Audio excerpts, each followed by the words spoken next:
Hey, everyone, it's Isaiah. Welcome. This is my fourth live of the day, actually. I've been Oh, live like a mofo today.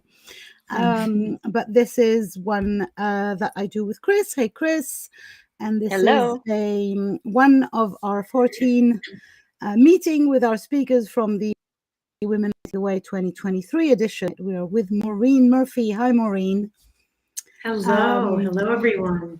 So before I start going on talking with you, I want to remind everyone, if you are not already signed up for the free Women Lighting the Way Summit, for the amazing stories of 14 amazingly awesome women, just go and click on the link that I just shared in the comments, or that is above the video or below, depending on where you watch it, and sign up. It's free. You get to listen to the 14 stories, 14 talks of our speakers. You also get access to 14 freebies. You also get to enter some giveaways, and you get some exclusive offers that you can work with our speakers if you wish to do so. So, if you're not in there yet. Yes. Are you keeping the post summit freebie a secret? I was, but now you've said it now. Well, I don't have to say what it is. Yes, there is a secret freebie that comes after during the replay sessions, because that's the other thing. These talks, the summit is next weekend, but there is a free replay for a week. And during this free replay period, there is a secret freebie that I'm not telling everything yet. So, without further ado, just a little teaser. Yeah, without further ado, we do these interviews with each of our speakers all throughout the week. I think we're actually midway, so I think you're number 7, Maureen. Lucky 7. Lucky, absolutely. Yes.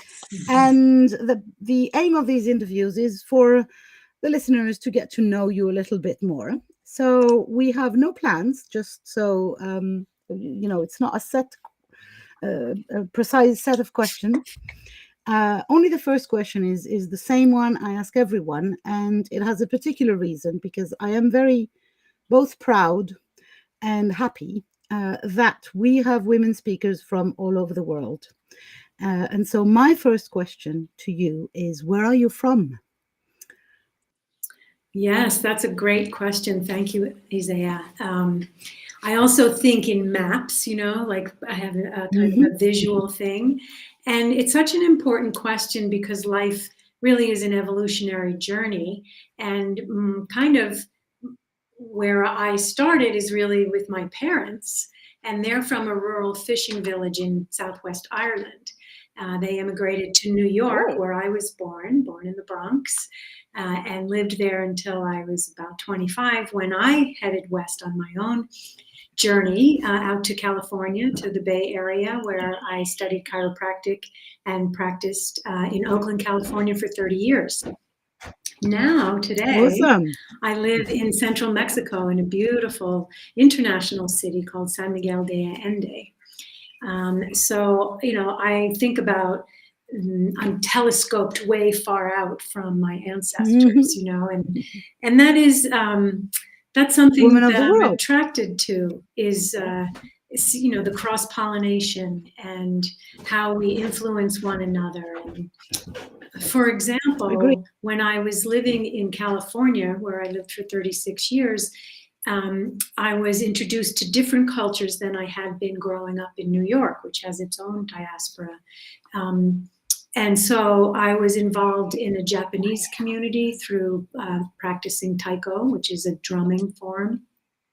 I also was influenced by the Mexican communities, by Hungarian communities, and what connected me was really that each of these cultures, and what I learned, had, a type of food and a type of music and tradition and rituals. And so I just felt, since I had been raised with all of those things that were unique to my tribe, I just felt it was easy for me to plug in to any other culture and feel a sense of belonging, because it was really through those elements that I just mentioned that I found connection.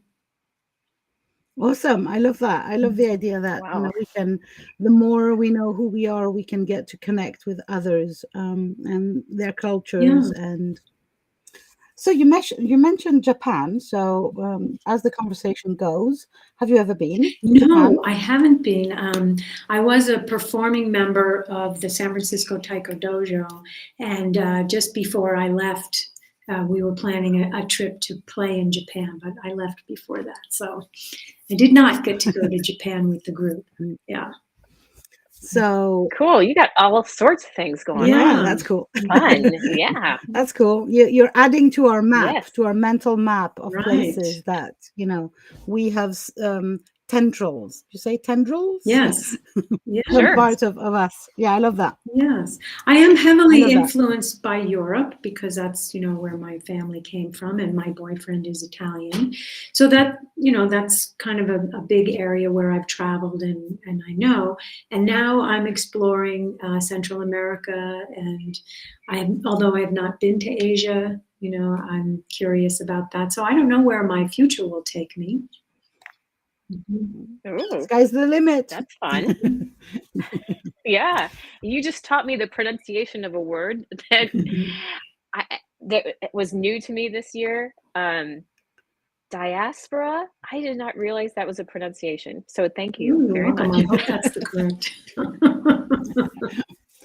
It sounds good Yeah, to me. It sounds okay. much better than what I've been saying. Okay. Well, in French, it's Mhm, not, but mhm. because The image the that word exists in French as well. the But image that comes to me is when you throw a bunch of seeds out into the garden. Right. well, it's Yeah. it's literally it comes from the Greek. I'm sorry, I'm gonna spread my culture Oh, here. here we It go. comes from the Greek word diaspora, which literally means spreading seeds. Yeah, Oh. Sporos is a Greek word for seed. like spores. Sorry. Oh. Yeah. Yeah. Mhm.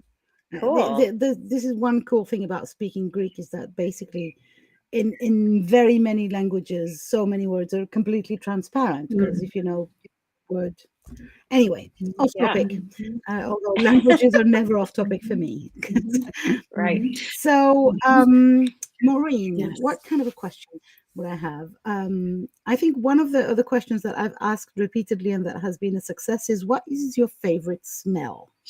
Mm. Hmm. Well, And while you think about it, I'm going to explain why I asked this question. Mhm. Because for me, smell is very emotional. Yeah. It's less of a image thing or, what is your favorite movie or whatever it is we get into thinking about. Whereas the smell, for many of us, is strongly connected to the emotions Mhm. and to a specific memory Mhm. of smelling that Mhm. one or repeated times. Yeah, it's interesting. I think just like with food, I'm not so much attracted to the sweets, more the savories. So I really like the smells of herbs. I love basil and rosemary Mm. and thyme. I also love lavender and geranium in its own way, but not too much the sweet things.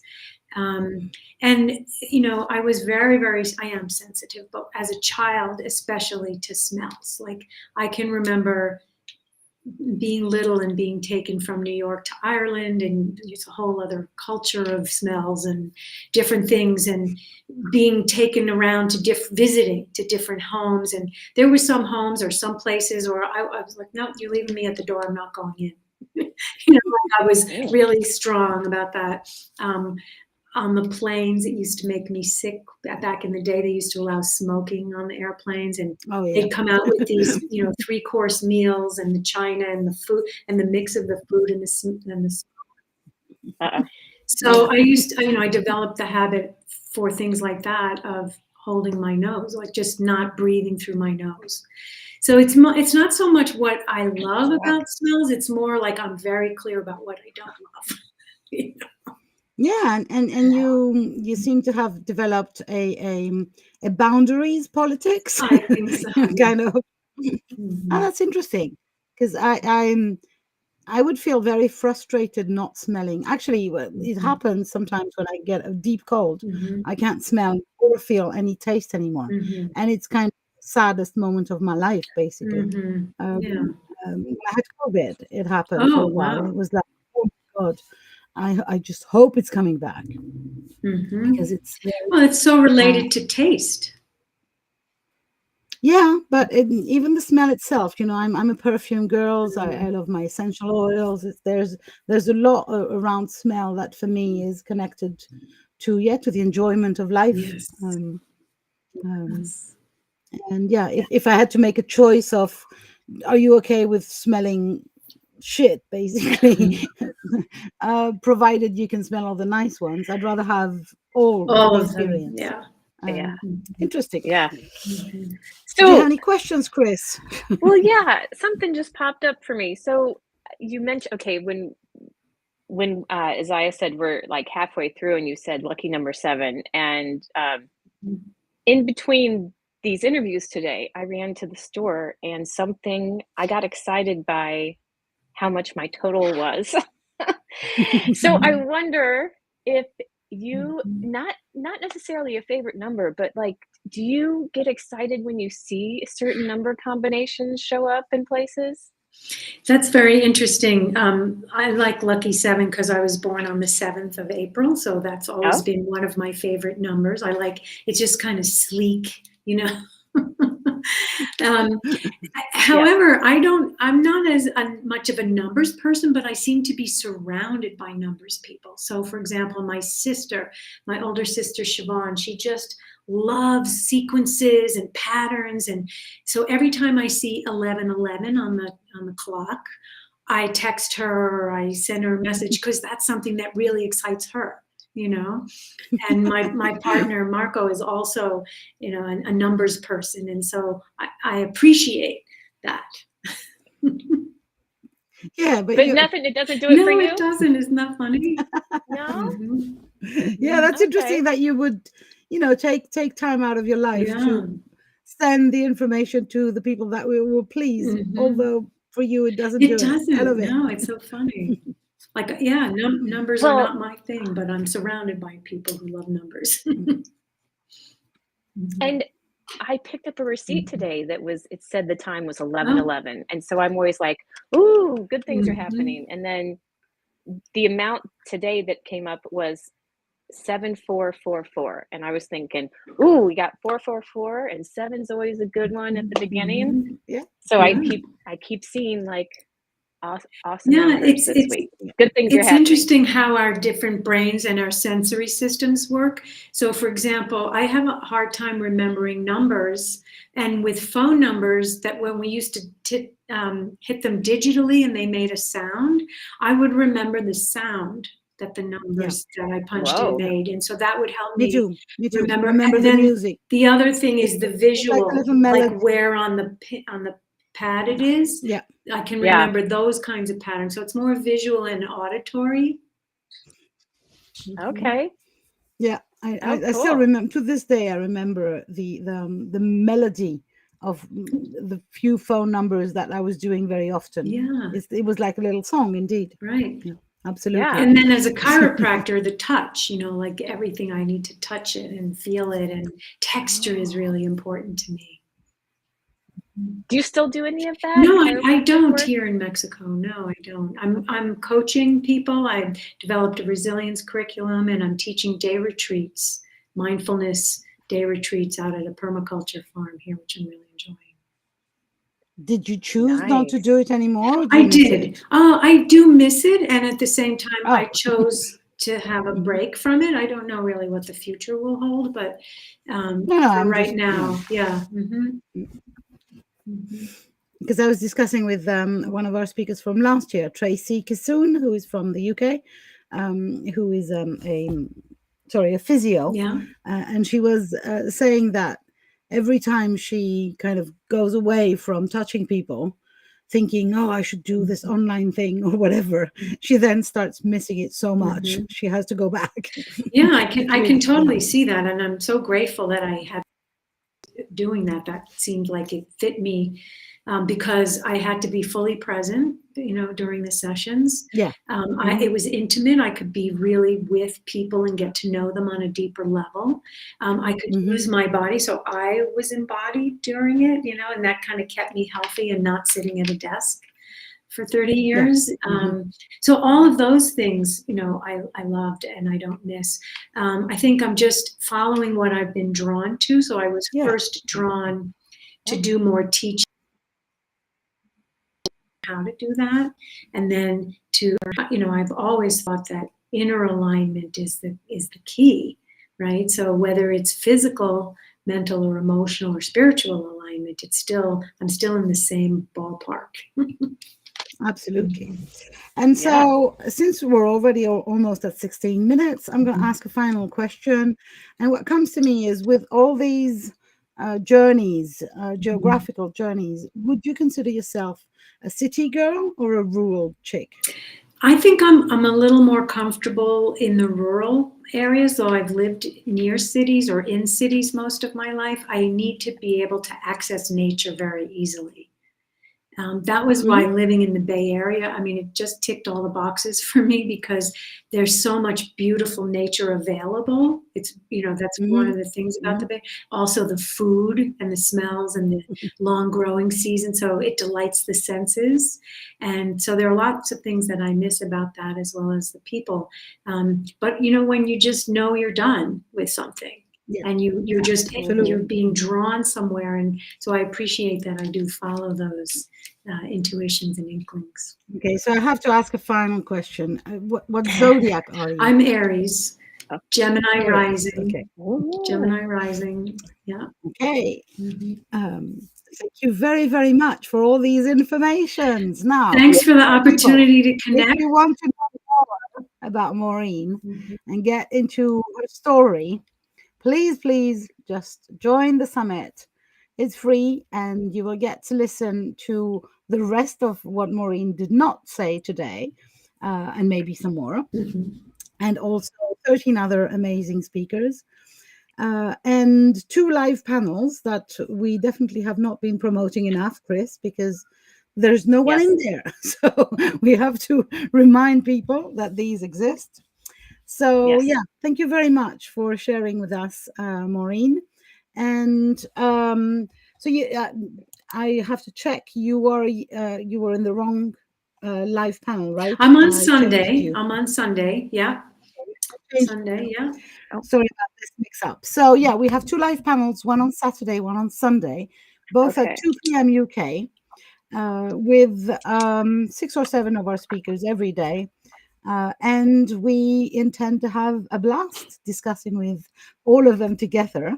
So if I can't not wait. had enough from their talks, you can again have a replay for a week, but you can also have a live panel with a group of them sharing around how was their experience of and ask your questions. And ask your questions, right? Absolutely. Yes. Absolutely, you can ask your questions live. So thank you very, very much, Maureen. I will talk to you very soon. Yes. And hopefully we get so many lovely people to listen to your amazing story. Once again, I want to say, because, I'm not stopping that, how much I've been humbled and amazed by all the stories this year. I think we're getting deeper and more crucial every year. And I feel honored and humbled that you and the other speakers have trusted us with their stories. I feel that this mission of creating a library of women's stories is getting more and more important in my life. I think Chris is feeling the same. And so we're very grateful to each and every one of you. And for the attendees, you're going to have a blast. Yeah, I look forward to it. Thank you very, very much. Thank you. And